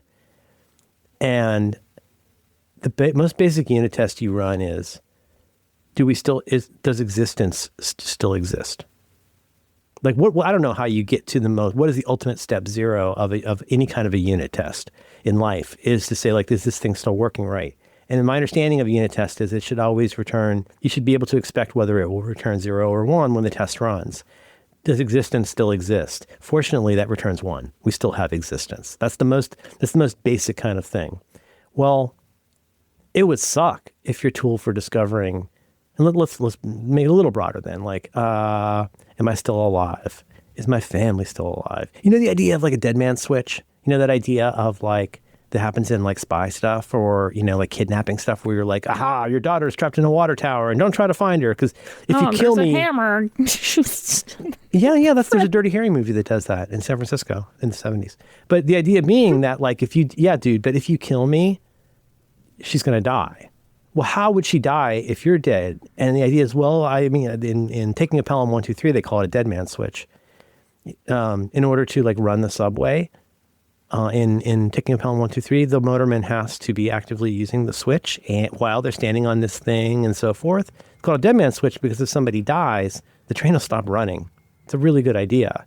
Everybody always thinks it's dorky to do this, but I don't think people are too cool to do this anymore. But it used to be, if you were on a treadmill, you would attach a little cord to, like, almost like a little sort of a key thing, with the idea being if something went horribly wrong and you fell off, it would stop running, which, if you think about it, is a really good idea. If you want to fake somebody's death in a car, you put a brick on the accelerator, right? The idea is none of those machines should be able to do stuff on their anything different than what you would expect them to be able to do on their own. Consequently, they should only be capable of doing certain kinds of things in the presence of a person. And you could say, well, if you go and try, if you kill me, I think one way they do it a lot these days in thrillers is like, oh, this is in, I think they do this, might do this even in Face Off, which is like, if you kill me, if this machine, let's put it this way, if this machine does not receive this code every 24 hours, like, it has to receive a code every 24 hours, and when you receive that code every 24 hours, that 24 hours resets, 45 years. You got the machine, right? And here's what happens. And I think if you were a sensible terrorist, the way you would do it is every 24 hours it checks. Did I get title? Write it down, please. Every 24 hours it checks to see if the code has arrived in the last 20. Here's how I would do it, or I would ask Claude to develop it. Check that the correct code has been received in the last 24 hours. If the code hasn't been received in the last 24 hours, allow up to 12 hours for the code to arrive. And then depending on how you write the rules of this, you could say then, yeah, but if we don't get that code for 2 days, blow up the girl. Do you follow? Mm-hmm. A dead man switch in that sense. Does that make sense? Mm-hmm. Did you want to say anything at this point? Well, you're not talking during this episode, but I don't know how the dead man switch relates to Claude Code. You lost me.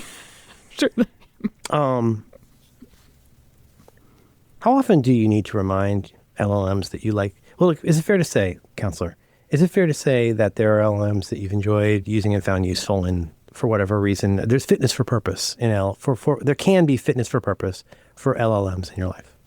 Mm-hmm. How often do you need to remind your LLMs of what it's capable of doing? About once a week.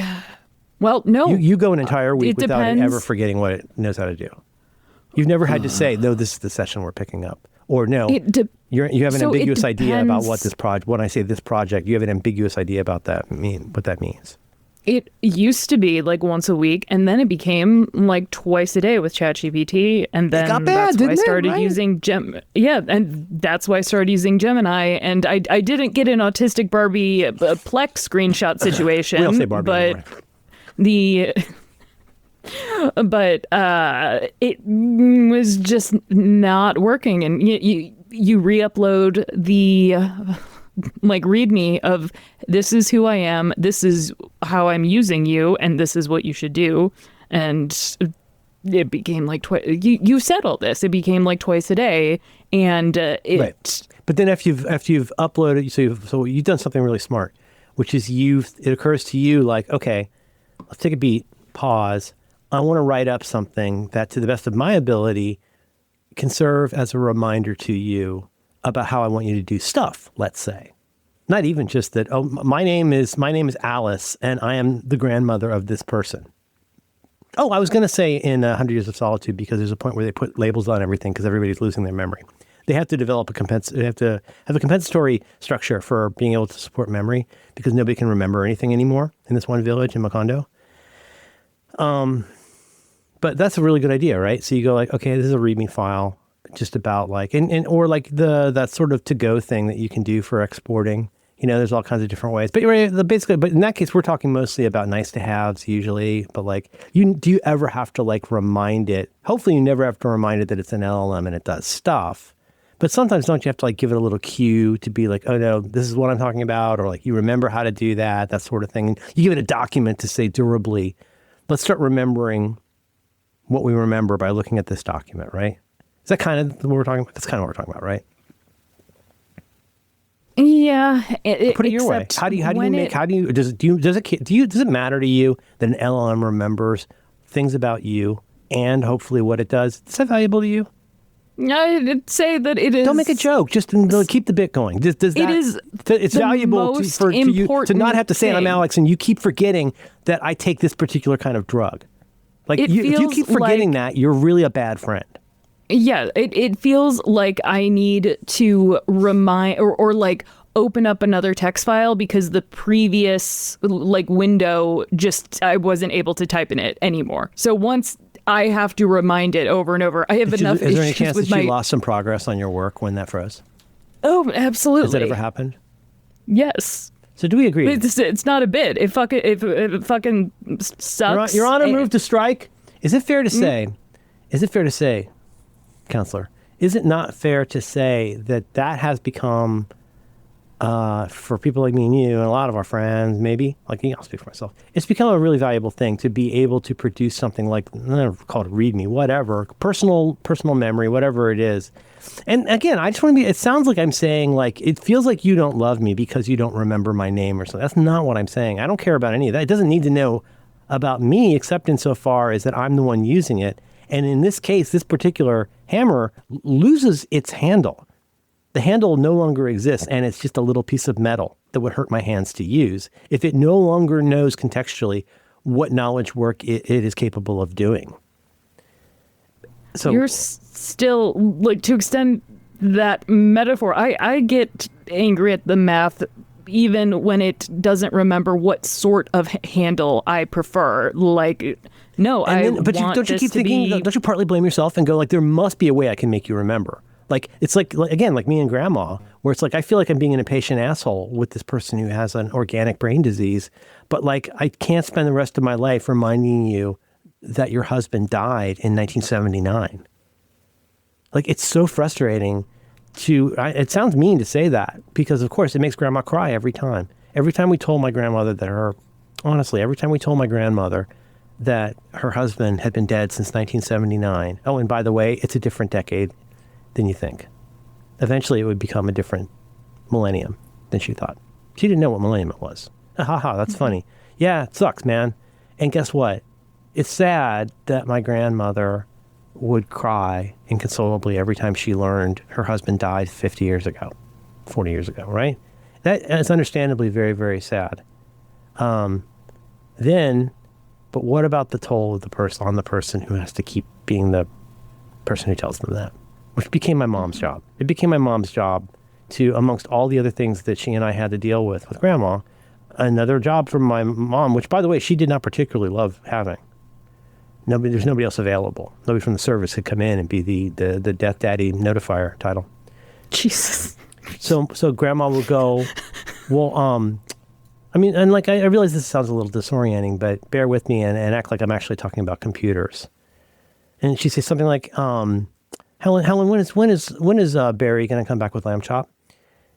And she'd say, I'm Sheila, I'm your daughter. I was born in because, the kids are the ones that have the hardest time adapting to their parents with, it's one thing for me to have a grandmother with Alzheimer's and dementia. It's another thing for your own.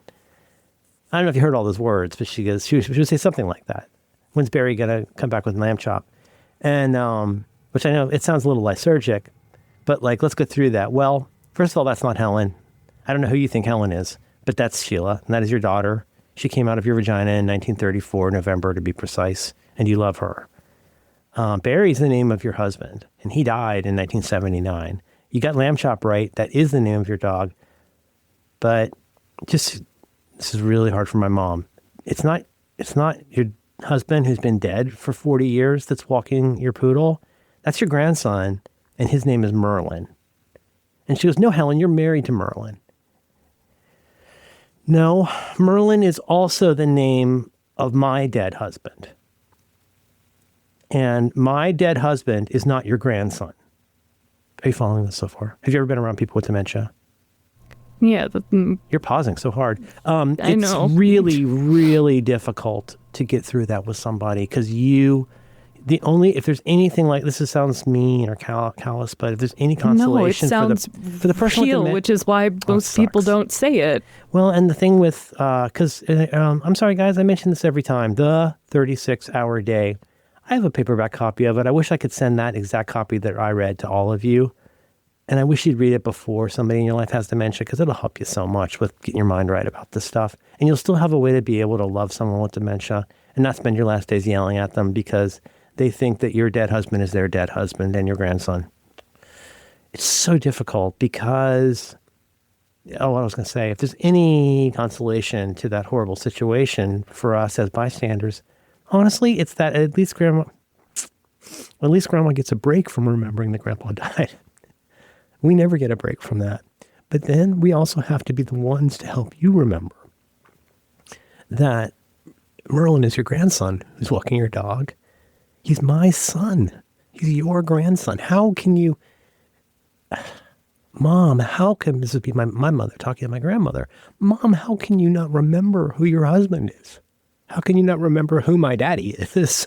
Like, how can you not remember that that's your grandson and not my husband or your husband? That's so weird. Why would you think my son is your husband? I read that book, so I know why. It's not that person's fault. They're not doing that to frustrate you, and they don't know that they're even doing it, but if there's anything that somebody with dementia does know, it's one reason they're so mad, they're so angry and frustrated all the time, and so gripping for power, like all old people, trying to hang on to the last vestige of humanity and what time they have left. You have no idea how hard it is for the people around them to see that person they love and then have to be there to become their memory. But to not only become their memory, and by which I mean their outboard brain, if you like. Do you know how hard it is it's hard enough to be a caregiver for anybody, but now your job is also to become the person who remembers things for your own mother, who's not very fun to hang around with anymore. Do you know how hard that is? So in one sense, I've been getting ready for Claude Code for 2 or 3 years, because all the time that I've been doing stuff, one thing I've been doing that whole time that people, I think, found a little bit silly and damaging and uses too much water is I've lived inside of this stuff as a power user for a while, and I've gone through cycles and cycles and cycles of what some people would call developing expertise, which is learning what stuff to spend a lot of time on and learning what stuff to spend less time on and all of those things. And what I'm here to tell you is memory's hard. It's hard for my mom. It's hard for my grandmother. It's hard for me. And it's hard for an LLM. And if you think you've never gotten emotional about memory and its role in definitely not me in creating continuity in our lives, memory is what gives us continuity. It's what gives us the ability to understand that our life is more than just this moment that we're here. And that's grounds you in a way that can be very humbling and even very upsetting.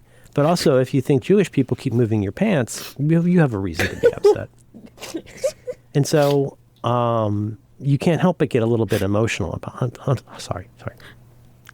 No, it's difficult, but that's no matter what the fucking hammer does. If the hammer forgets that it's a hammer in such a way that I can no longer hammer things with it, it's not a good tool.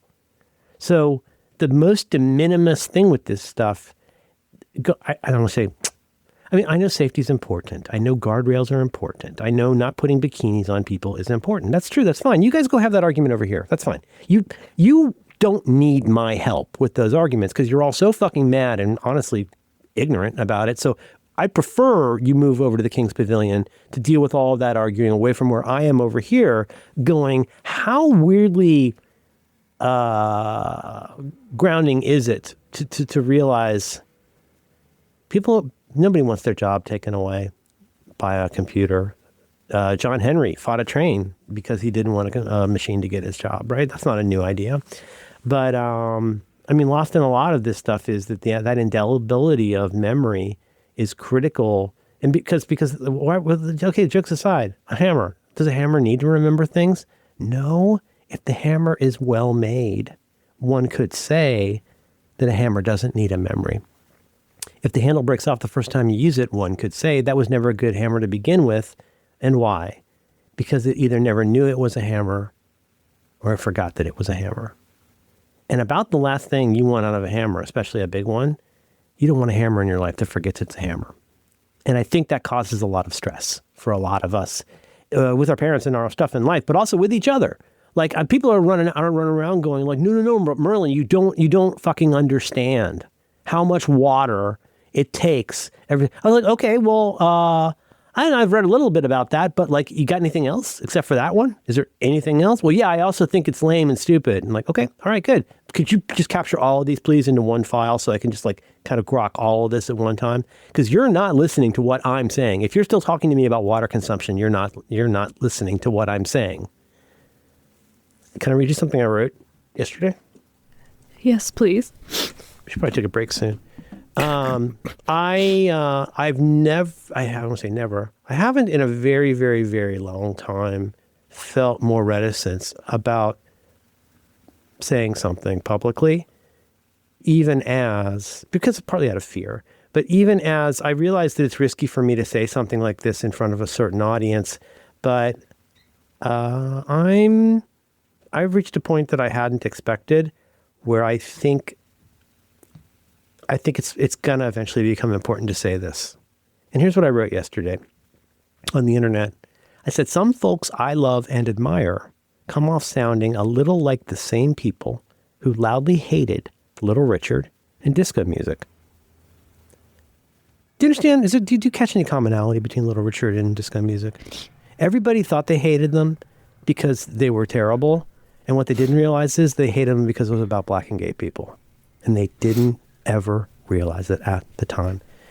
Almost nobody, of course, they would call people terrible, terrible names. But if you ask them, why do you hate disco so much? They might say, I mean, I had friends who said they hate disco because it's gay. It's full of F words. But like with Little Richard, wow, I can look at that and go, a lot of people hated Little Richard. A lot of people hated Chuck Berry. A lot of people hated, for that matter, Buddy Holly. But let's keep it black, brother. People hated Little Richard because they could tell he was gay, and they could tell he was black, and they could tell that their daughters still thought he was cool. Holy shit. Do you think they realized that? Do you think they processed it on that level at the time? No. They're processing that on a completely sub-rosa level, which is that this N-word is pretty uppity. And all of those Latin gay men that are dancing in the middle of the night in New York, listening to that faggy music called disco. Whoa, dude, what did you just say? Disco. Whoa. Did you hear what you just said? Yeah, but it's terrible music. All my friends hate it. That's how it sounded to them at the time. At the time, it sounded like they were saying, "This is terrible music. I like rock and roll, and I hate it." They didn't realize what they were saying. I'm not saying that having an opinion about LLMs makes you a homophobe or a transphobe. What I am saying is your incuriosity about how the world is changing in front of you is reflecting a very rich history of people who want to be on the right side of history.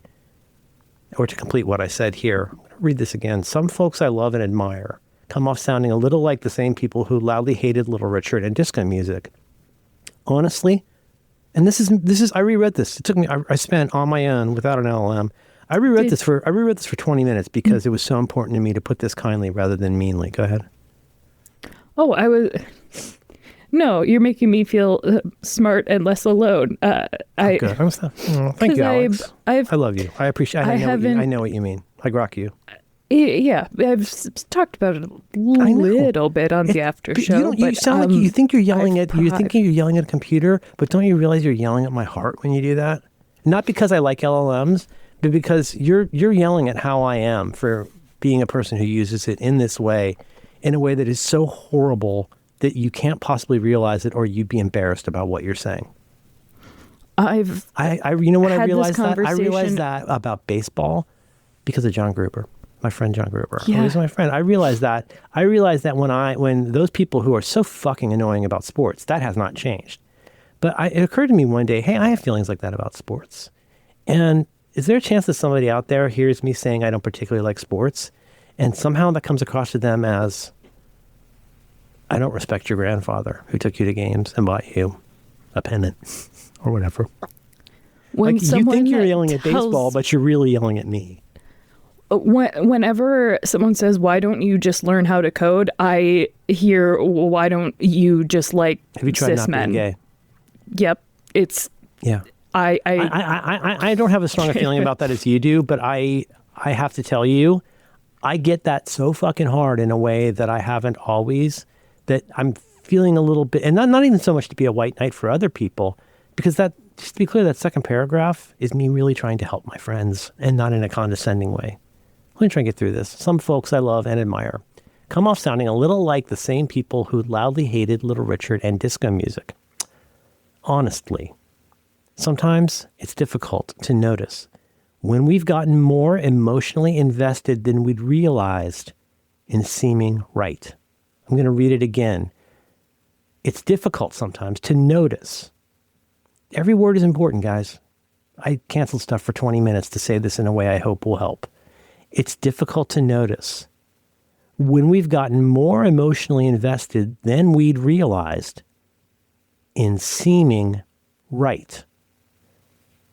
Every word matters, new paragraph, and that shit is a lot to decide to carry forever.